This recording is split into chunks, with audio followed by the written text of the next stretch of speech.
Is the Yukon Suspension Bridge excursion in Skagway worth it? In this video, I'll take you along for our full day in Skagway, clipping our journey into the Yukon Suspension Bridge experience, and my honest review of the excursion, the highlights, practical tips, and the things that surprised me the most. I'll also show you a free outdoor activity you can do in Skagway after your excursion ends, and a delicious Alaskan snack that was worth traveling thousands of miles to try. Let's get started. Morning, heading from Skagway to the Yukon.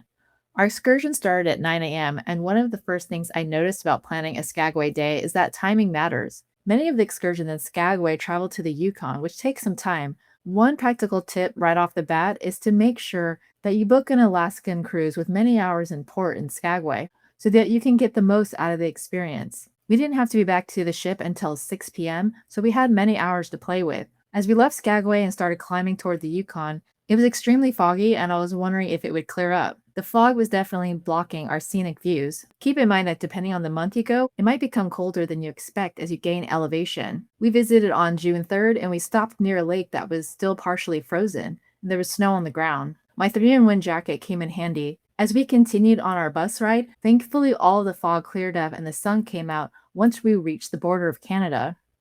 Our guide mentioned that just 2 weeks earlier in this area, the lake had been completely frozen. Make sure to bring layers so that you can adapt as the weather changes. One surprise of this tour was just how beautiful it was near the US and Canada border.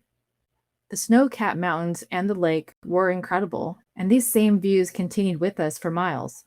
The Yukon Suspension Bridge. When we arrived at the Yukon Suspension Bridge, we were told we had an hour to explore. It is really enjoyable seeing the river, the mountains, and walking across a suspension bridge.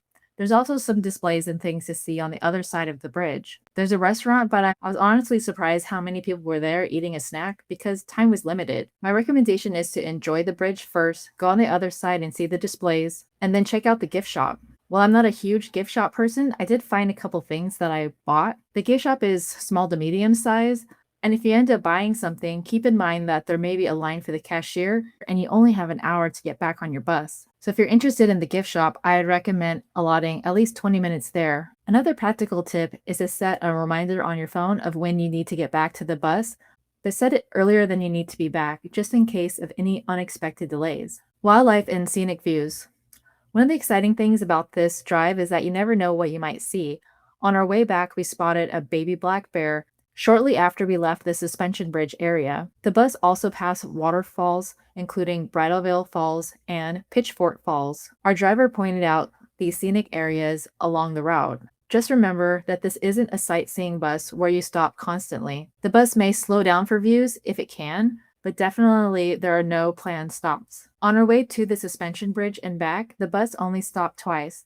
One was at the frozen lake, and the second time was at the Alaska sign. The Alaskan sign is a quick 10 to 15 minute stop, just enough time to line up, take everyone's photo, and then get back on the bus. Your view at the Alaska sign will be very different depending on the month you go. For example, I took the scenic bus ride to the Alaska sign in July, and the view looked like this. But in early June, there was a lot of fog at the Alaskan sign and some snow on the ground, and the view looked like this. Liarsville Salmon Bake. After the Yukon Suspension Bridge, we headed back towards Skagway and stopped at Liarsville Salmon Bake. While this was my first time at Liarsville, it seems to me that your experience here depends on your specific excursion. For this excursion, the Salmon Bake was the only part of Liarsville that was advertised in our excursion. I assume that for different tours for Liarsville, there may be more time allowed for the show, the gift shop, and displays. This is because when we arrived, we went to the Salmon Bake and there was a show already going on across the way. By the time I was done with lunch, I went over and I saw some of the show in progress and looked at the displays and the gift shop, but there wasn't a lot of time to do that. For us, the schedule was fairly tight.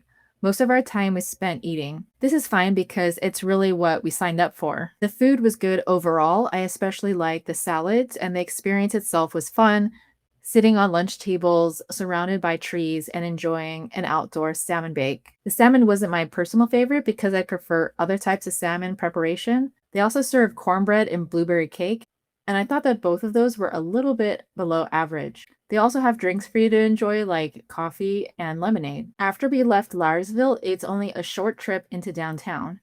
Because we had a long day in Skagway, we decided to do a free outdoor activity. It's a hike to a place called Lower Reid Falls. It's about a 20 to 25 mostly flat walk from downtown Skagway. You can walk both ways, but we decided to walk there and then take the city bus back. The city bus is called the Smart Bus, and it's $5 a trip. So it's $10 to go from town to the hike and from the hike back to town. The waterfall completely exceeded my expectations. I had seen it on YouTube before, but seeing it in person was much more impressive than I expected. I knew that it was on the small side, but it was larger than I thought. In front of it is the Gold Rush Cemetery, which is also an interesting stop if you want to experience more of Skagway's history.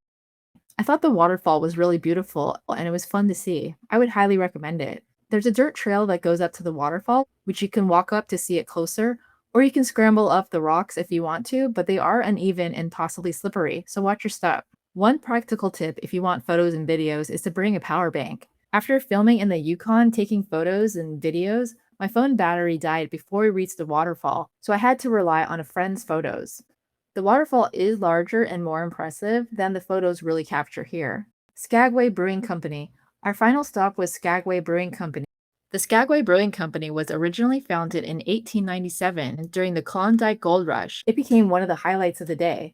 I had heard that Alaska is known for root beer, so I decided to try the Skagway Brewing Company's. The root beer at Skagway Brewing Company is homemade and brewed in-house. The flavor of the root beer was incredible. It was sweet, refreshing, and full of flavor. It was easily the best root beer I've ever had. I would give it a 10 out of 10. I'll definitely have it again the next time I'm in Skagway.